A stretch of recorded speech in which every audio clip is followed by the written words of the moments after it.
درود به شما. سحر برخیز طاعت کن که طاعت بهز هر کار است. سعادت آن کسی دارد که پیش از صبح بیدار است. دلم گوید که برخیزم، زمین گوید که دلور کمی دم گیر. زمین را زیر پا آرم که آنجا امر جبار است.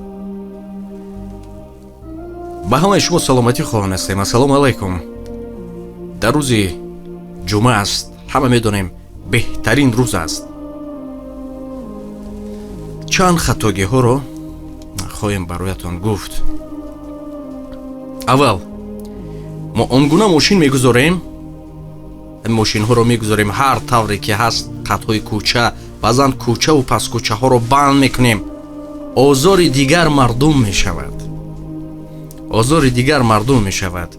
یعنی کوچه ها رو بند میکنیم، آزار دیگر مردم میشود، گپ شنو میشویم. هر کس بعد میگوید که امین از نمازخوان ها، از آن مقامات ها تا دیگر آدم های رهگذر. میدونید همین دورتر گذارید. اگر که دانید ثواب پیاده رفتن عبادت را، نماز را، یک پای راست یک ثواب میگیری، یک پای چپی که میگذاری یک گناه پاک کرده می شود. تصور کن، یک پای راست میزنی یک ثواب، یک پای چپ میمونی یک گناه پاک کرده می شود. پس مرحمت کار کن.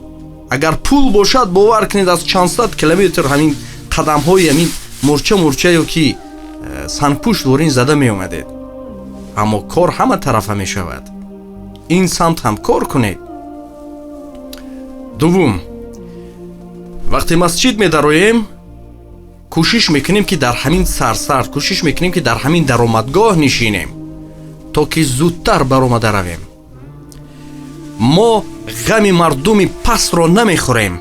پیش را کلان، یعنی که همون جایها را بند میکنیم. پیشها خالی است، پیش خالی است، اما مردم در کوچه میماند. کورکش را کشیده نمازش را میخواند یا آزار هر کسی دیگر میشن دیگر که در کوچه نکنید چیزی دیگر. همه میدونیم، همه دیده ایستادیم. همین که رفتیم کوشش کنیم پیش را پر کنیم. این وظیفه ما هست، وظیفه ما هست. بعد آدمی پسماندگی را غمش رو ما نخوریم.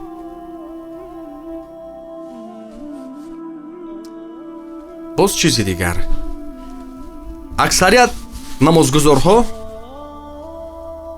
همین میآیند یا جوانان آنگونه لباس میپوشند، باور کنید در وقت نماز خم میشود انمی میان از همون وای بالا دیگر همه جاش می نماید.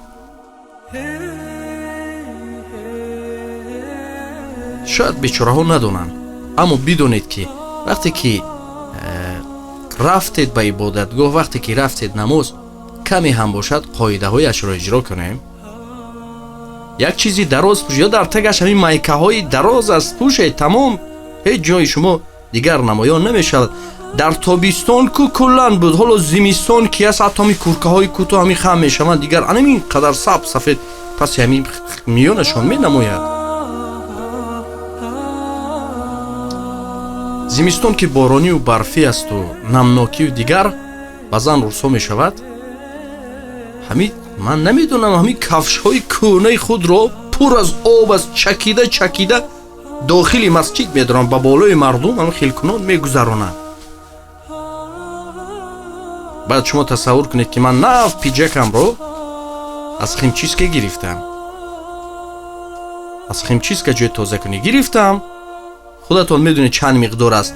نف در اومدم که با حوث ها عبادت یک پرپتین که به همین جا اومده چرا همین جا رو لای چک کن. بعد میدونم با همین خیل کنون میگذارن میبرن در دهان تیریزه، در قوت گلیم، جایهایی که ای مردم اگر خانه یگان رئیس روید، من نمیدونم شاید کفشاتانه در همون بیرون کشیده پایلو جون تعظیم کنون میبیوید. وقتی که خانه خالق میبیوید باز میگیم یک لحظه هم باشد همین نماز جمعه رو همگی حساب کنیم 5-6 دقیقه هم نیست. 20 دقیقه نرفت و 10 20 دقیقه یک لحظه با خالق شوید، یک لحظه از چیز دنیایی دور شوید، از سمی تلفن و پتینکه و دیگر چیزها را گذارید. آخر تازه نگاه داریم تا که گویند که تازه هستند. وقتی رسیده است ما مسلمانی همان را نشان دهیم. اکثر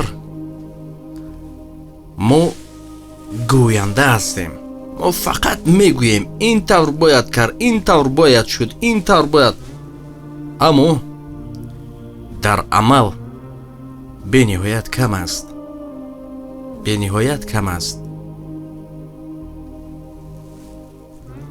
چندین چیزها هست، اما میدانم که وقتی که گویم شما مرا نادرست میفهمید. به این خاطر روز جمعه، روز عبادت، بهترین روز است همین چیزهای عادی را اجرا کنیم. خودمان را دستگیری کنیم. در حق شما دعا میکنیم که دائما چنین بود که پروردگار را میگفتیم هرچی بر فایده ما هست بدهمان و هرچی بر ضرر است دورش بگردان و هرچی که بالای ما هست امتحان است. ای دل چی کنم؟ خدا چنین میخواهد.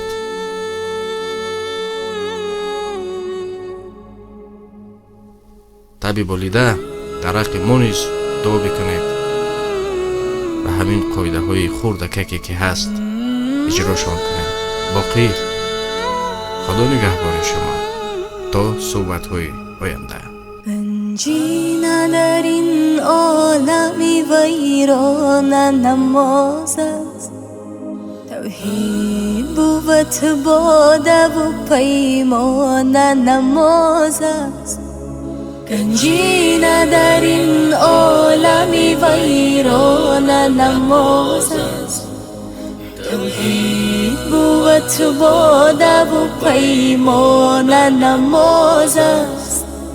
بی سجده به درگاهی خدا ره نتوان برد، گر کعبه روانی دریان خانه نماز است.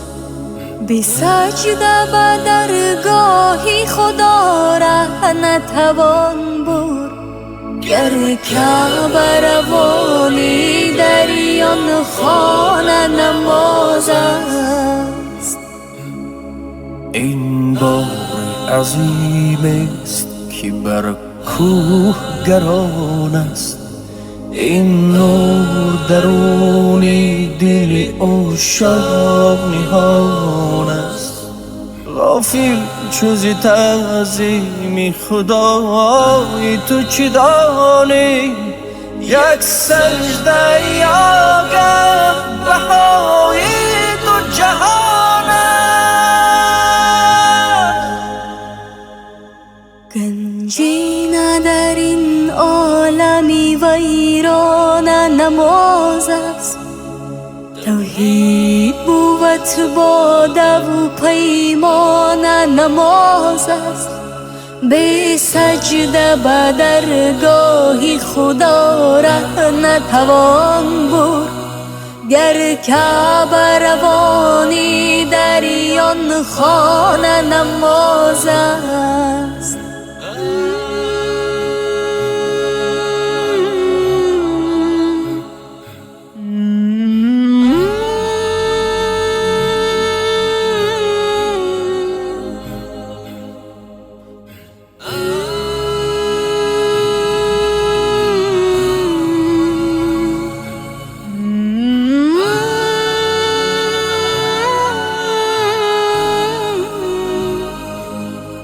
گر در دل تو درد و غم عشق خدا نیست، این سله و تسبیح تو جز بحر ریا نیست.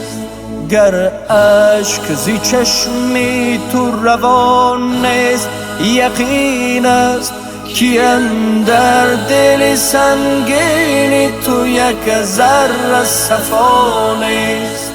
برخیز که این عمر تو چون باد روان است، بینگر که اجل در پی هر پیر و جوان است.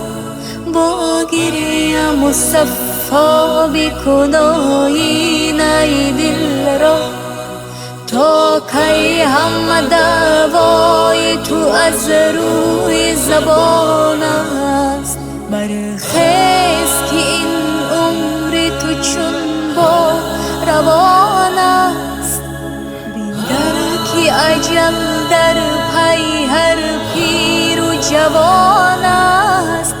با گریه مصفا بکن آینه دل را، تا کی هم دوای تو از روی زبان